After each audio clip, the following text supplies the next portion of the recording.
Hello and welcome to this March 30th, 2010 video version of Invested Central's Chart of the Day.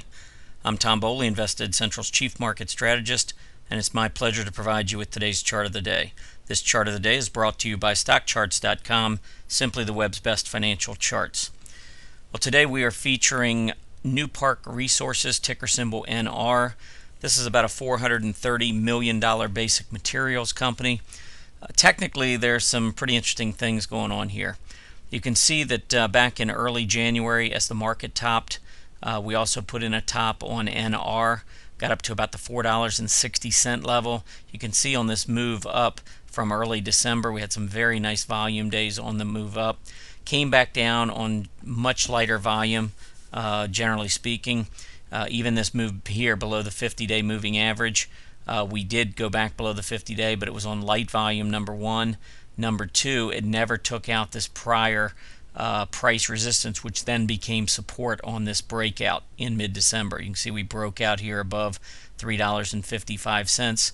We came back down. We never went below $3.55. So we held on to our price support level, actually set this rising trend line in motion, and then on the way back up here, after coming below the 50-day, you can see we moved back up, and when we broke above 460 or so in the third week of February, you can see we did it on very heavy confirming volume.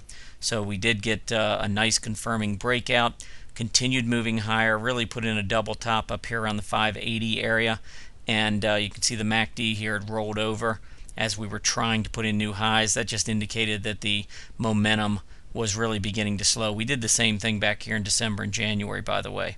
You can see how we kept breaking here to new highs from about mid-December to early January, but look what happened to the MACD. The MACD was lower. So negative divergence there, started some selling.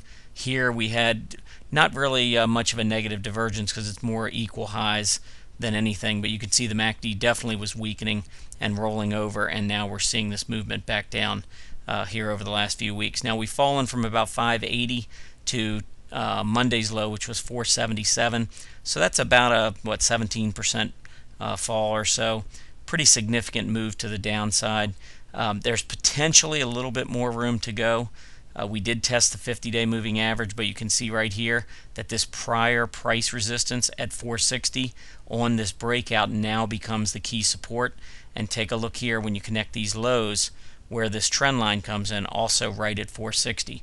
So I think as NR, if we do see a little bit more weakness here in the near term, it actually really sets in motion a much better risk to reward scenario from trading or on trading NR on the long side.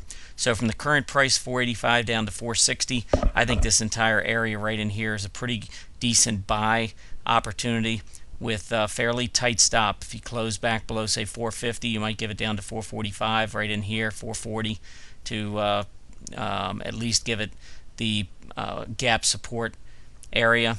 But if you lose all of that, and in addition to this trend line and your price support at 460, then that wouldn't be very good technically. But as we get closer to that, risk reward does look pretty strong. The other thing I'll mention, we see the MACD here on this drop getting very close to the center line. Many times you'll see stocks bounce as that MACD does approach center line support. And then one more thing, down here you see stochastics, which were up in the 90s just about 4 weeks ago, now are at 5 in the single digits. So very oversold in terms of stochastics. RSI also dropping, but still sitting down around 41. The whole point here is, when you're looking to go long in a market that's very overbought, the best thing is to try to find stocks, and there are some out there, that have been pulling back and are much more suitable for going long because you don't feel like you're chasing them to the upside. Okay, I hope you've enjoyed our presentation today. Be sure to check out our chart of the day every day at investedcentral.com. While you're there, sign up for our free weekly Market Pulse newsletter and have the chart of the day emailed directly to you. Happy trading.